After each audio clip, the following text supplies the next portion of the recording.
Hi மக்களே, வணக்கம். இன்றைக்கி ஒரு பீட்ரூட் பொரியல் ரொம்ப சிம்பிளாகவும் குயிக்காகவும் எப்படி செய்யலாம்னு சொல்லி பார்ப்போம்.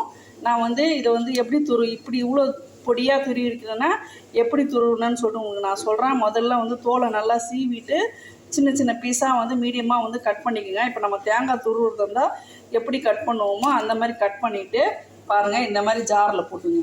ஜாரில் போட்டு ஒரு பல்ஸ் மூடில் ஒரு 3 முறை நம்ம இப்படி விட்டோம்னா இந்த மாதிரி நம்மளுக்கு பொடியாக கிடைக்கும். ரொம்பவே சூப்பராக இருக்குங்க. இதை வலித்து எடுத்துக்கலாம். இப்போ எப்படி செய்யலாம்னு சொல்லி பார்ப்போம் வாங்க. கையால் நம்ம கட் பண்ணோம்னா இவ்வளோ துருவல் இவ்வளோ பொடியாக நம்மளுக்கு கிடைக்காது. பாருங்கள் எவ்வளோ சூப்பராக இருக்குது பார்த்தீங்களா. மிக்சி ஜார்லேயே நம்ம அழகாக துருவிக்கலாம். நான் சொன்ன மாதிரியே நீங்கள் சின்ன சின்னதாக கட் பண்ணி போட்டு ட்ரை பண்ணி பாருங்கள். அடுத்து ஒரே ஒரு வெங்காயம் பொடியாக கட் பண்ணி வச்சுக்கோங்க. 2 பூண்டு பல் தட்டி எடுத்துக்கோங்க. ஒரு கடாயை வச்சுக்கோங்க. கொஞ்சமாக ஆயில் ஊற்றிக்கலாம். ஒரு 50 கிராம் அளவு ஆயில் ஊற்றிக்கலாம். எண்ணெய் காஞ்சிருச்சு. கொஞ்சமாக கடுகு போட்டுடலாம்.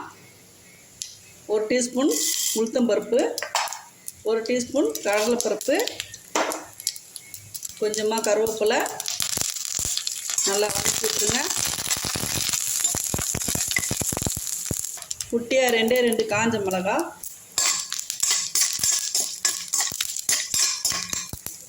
பருப்பு நல்லா வறுப்பட்டுடுச்சு. இந்த வெங்காயமும் பூண்டு பருப்பு எடுத்து பூண்டையும் போட்டுருங்க. நல்லா வதக்கி விட்டுருங்க. 2 நிமிஷம் நல்லா வதங்கட்டும். வெங்காயம் நல்லா வதங்கிடுச்சு. இப்போது இந்த துருவி வச்ச பீட்ரூட் எடுத்துல போட்டுங்க. ரொம்பவே குயிக்காக செஞ்சிடலாங்க. 5 நிமிஷத்துலேயே இந்த பொரியல் பண்ணிடலாம். மிக்சி ஜாரில் உட்காந்து துருவி தேவையான அளவு உப்பு போட்டுக்கலாம்.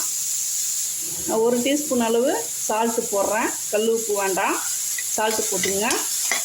நல்லா வதக்கி விட்ருங்க. 1 நிமிஷம் அப்படியே வதக்கிக்கிட்டே இருங்க. 1 நிமிஷம் நல்லா வதக்கியாச்சு. இப்போது இந்த மிக்சி ஜாரில் நம்ம துருவணும் இல்லைங்களா, அதுலேயே ஒரு 1/2 டம்ளர் தண்ணி அளவுக்கு அதில் ஊற்றிடணும்.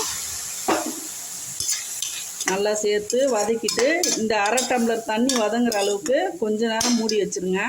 நம்ம மசாலா அப்புறம் போட்டுக்கலாம். நடுவில் தள்ளி விட்டுட்டு ஒரு தட்டு போட்டு மூடிடுங்க. ஒரு 3 நிமிஷம் கழித்து ஓப்பன் பண்ணி பார்ப்போம். இந்த அளவுக்கு தேங்காய் எடுத்து நம்ம மிக்சி ஜாரில் துருவிட்டு வந்துடலாம். இந்த அளவுக்கு நல்லா பொடியாக துருவிக்குங்க. ஒரு 3 நிமிஷம் ஆகிடுச்சிங்க. திறந்து பார்த்துடலாம். ஒரு 1/2 பாயில் நல்லா வதங்கிருச்சு. தண்ணி பாருங்கள் ஃபுல்லாக வற்றிருச்சு. இப்போ இந்த ஸ்டேஜில் தான் நம்ம மசாலாத்தூள் போடணும். நீங்கள் மிளகாத்தூள் போடலன்னா பச்சை மிளகா முதல்ல போட்டுக்கலாம். நான் இன்றைக்கி மிளகாத்தூள் போட்டு செய்கிறேங்க. டேஸ்ட்டு ரொம்பவே சூப்பராக இருக்கும். சின்ன டீஸ்பூனில் 1 டீஸ்பூன் அளவு போடுறேன். இப்போ இந்த பச்சை வாசனை போகிற அளவுக்கு கொஞ்ச நேரம் சிம்மிலே வச்சிடணும். ஃபுல் சிம்மில் வச்சுட்டு இன்னொரு 2 நிமிஷம் அப்படியே வதக்கி விட்டுருங்க. அதே மாதிரி தட்டு போட்டு மூடிடலாம். 2 நிமிஷம் கழித்து திறந்து பார்ப்போம்.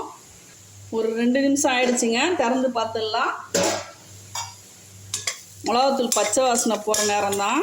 வெஜிடபிள் நல்லா வெந்துருச்சு. இது 1/4 கிலோ அளவுங்க. நீங்கள் 1/2 கிலோ 1 கிலோ அப்படி செய்கிற மாதிரினா அதுக்கேற்ற மாதிரி உப்பு பார்த்து மசாலா பார்த்து போட்டுக்குங்க. ரொம்பவே டேஸ்ட் அருமையாக இருக்குங்க. இப்போ தேங்காய் போட்டுடலாம். தேங்காய் போட்டு ஒரு 1 நிமிஷம் கிண்டி விட்டால் போதும். ரொம்ப நேரம் கிண்ட தேவையில்லை. கல்யாண வீட்டில் இந்த மாதிரி தாங்க செய்வாங்க. அவ்வளோ காயும் உட்காந்து அரிஞ்சிட்ருக்க முடியாது. பாருங்க எவ்வளோ சூப்பராக வந்துருக்கு பார்த்தீங்களா. உதிரியா பாருங்க, அருமையாக வந்துருக்கு. கொத்தமல்லி போட்டு இறக்கிடலாம். கேஸ் ஆஃப் பண்ணிடலாம்.